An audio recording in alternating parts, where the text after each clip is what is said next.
So this spring I decided that I would make my entire apartment to be cherry blossom thematic.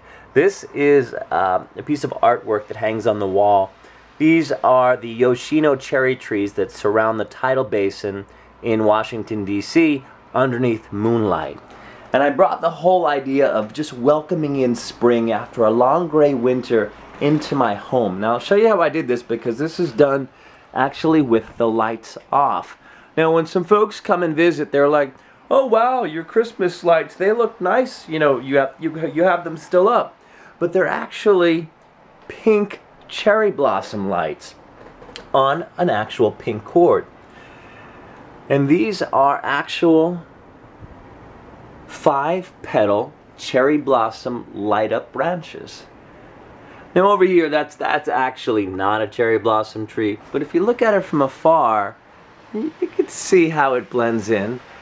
And I have some other ones which were quite interesting that I found that didn't light up, but I'll show you these here with the lights on. Now these were really interesting blossoms because they have these little white puffy styrofoam balls that almost look like the shell of a blossom which is about to open. Makes them look quite real from afar. There were some white branches that I also came across that had some green leaves on them that looked also quite real. Now when you're dealing with a long gray winter in New York, to see some cherry blossoms, you know, filling your home, it can really erase those winter blues. Here's a cherry blossom poster back there. For my coffee table books, I decided what better than to put out these cherry blossom books for folks that stop by. Leave them out. You know, I don't actually have a coffee table, so they're staying at the end of the desk. And I saved the program guides. I've been attending the festival since 1991, and I didn't grab a program guide that year, but you know, I looked through these to see what events are coming, because every year the event is different. Now in the bathroom, I found a pink shower curtain, and I was like, hey, that's pretty neat. And then I found this one which had an even better color, so I picked that one up and I've layered the two. I'm taking this one down because it's going actually to the festival. I'm packing right now as we speak, so all of this stuff is out, including more of the pink lights.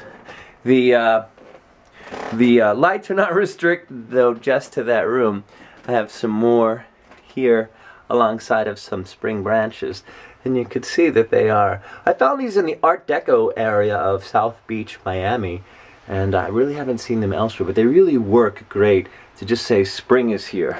So now I told you I was packing. Let's go to the clothes. This is an array of different shades of pink and white clothing. As you can see, the blossoms eventually turn completely white, but when they're still closed before they open, they have this sort of raspberry look to it. So early in the festival, I may bring this sweater because it's actually cooler earlier in the festival. And some days it can go up to 70 or 80. So, you know, a t-shirt could actually quite work. But if you look even in here, there are jackets in this color. There are pants in colors that you wouldn't expect to even find pants in. And in case those rainy days come, there's actually even a cherry blossom umbrella that I picked up at the Sakura Matsuri festival, and this backpack here. Now if you thought that was a lot of cherry blossom stuff, when the guests come over, you know, and people of course will stop by from time to time in the spring once the snow starts to melt, I was able to find some pink champagne and more pink sparkling, and then some pink vodka. What does this mean? Well, it's simple. I don't like winter. I'm very excited that spring is here, and now you probably got it. Cherry blossoms are beautiful trees, and I've welcomed the idea of spring and these flowers into my home. Happy spring. Welcome.